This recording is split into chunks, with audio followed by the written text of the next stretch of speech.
Walking around downtown Cheyenne, you see storefronts, which can bring in a passerby. But when it comes to Wyoming small businesses, what do you see when you search online? In Cheyenne, the city brings in about 300 tons of recycling a month, and it's testing a new device so your recycling doesn't end up going from here to here. Students participating in Challenge Day are learning what it takes to be the change when they walk through the doors of the school. Erin, Brittany, I'm just west of where the accident happened last night. So that's when they finally got it under control. What they're doing out here is still just a little bit of mop-up duty.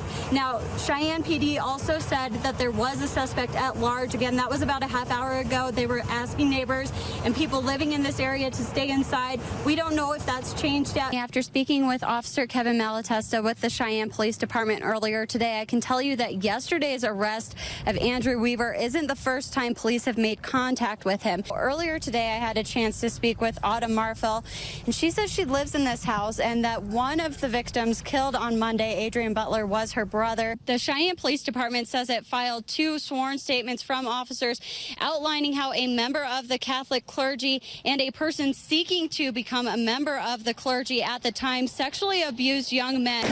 Well, officers are still investigating the student who made these threats, but police say he is cooperating with law enforcement. Everyone in the committee is pretty much in favor that they need to look at all of the options for being able to fund infrastructure on this highway.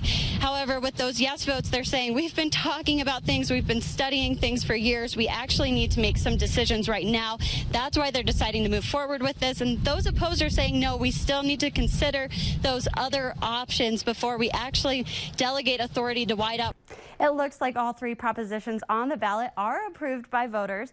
For the 5th penny sales tax and the lodging tax, this really is no surprise, as they both have long histories of voter approval. The procession came through with that escort just before 10 tonight, and the bridge was lined with people who are out here welcoming home the remains of this fallen vet who served in World War II. Carrie, things downtown are just getting started. I'm just in front of the Capitol where a ribbon cutting ceremony is set to take place in about an hour.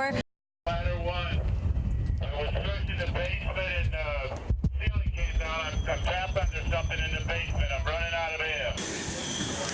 Imagine trying to find that missing firefighter with limited visibility, all while wearing this gear weighing anywhere from 50 to 80 pounds. I've got people coming in. As a chief, I never want to hear that call. I never want to hear the Mayday call. The Mayday call. It's what these firefighters are training to respond to. If they get it right here, the odds are they're going to get it right when we have to do it. Rapid intervention teams are the teams that go in when a firefighter gets into trouble. Let's get going, guys. Let's go. Yes, sir.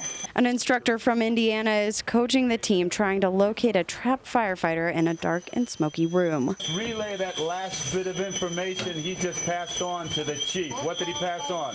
Chief Hoggett says he wants all of his firefighters to be aware of what they're getting into so that they don't have to actually go through this on a call.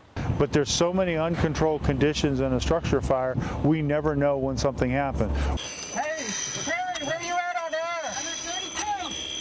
32? Yes, sir.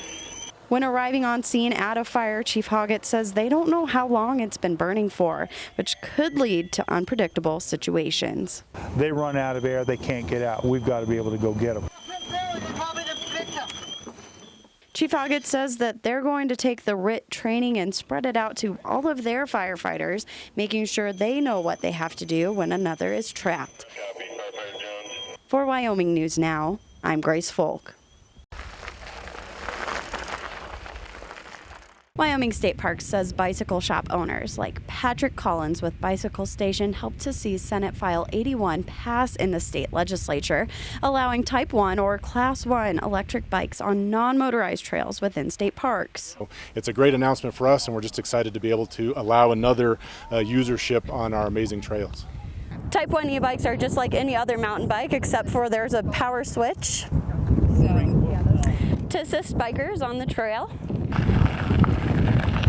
The switch turns on a rechargeable motor. In Type 1 e-bikes, Dominic Bravo with Wyoming State Parks says you still need to be pedaling for the motor to engage. I think this recent legislation is a great time for us to remind ourselves about trail etiquette, things like staying on the trail, critically important for us to maintain trails. And while you're biking on trails, Superintendent of Kurt Gowdy reminds everyone to yield to people on horseback or those walking. The Wyoming Outdoor Recreation Office says e-bike sales and manufacturing are climbing. And Bravo says for those aging or who may have had an injury preventing them from biking, this may allow them to get back to doing something they love. You know, this new way of riding provides them that opportunity. So it's a way to give the public more access, keeping families together, keeping couples together that maybe enjoy getting outdoors and now have the ability to do so on this new type of technology.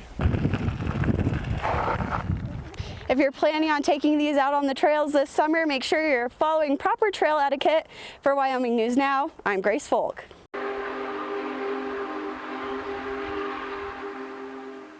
I think it's important to keep in perspective that railroading is a 24/7 industry.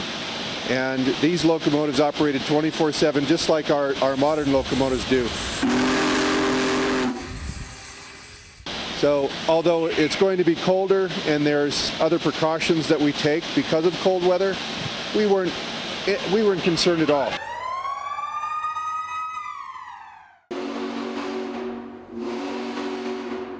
Well, we're here in Union Pacific Steam Shop where Big Boy number 4014 returned after its tour of the Southwest, its final tour of 2019, and this is where it will be until it rides again.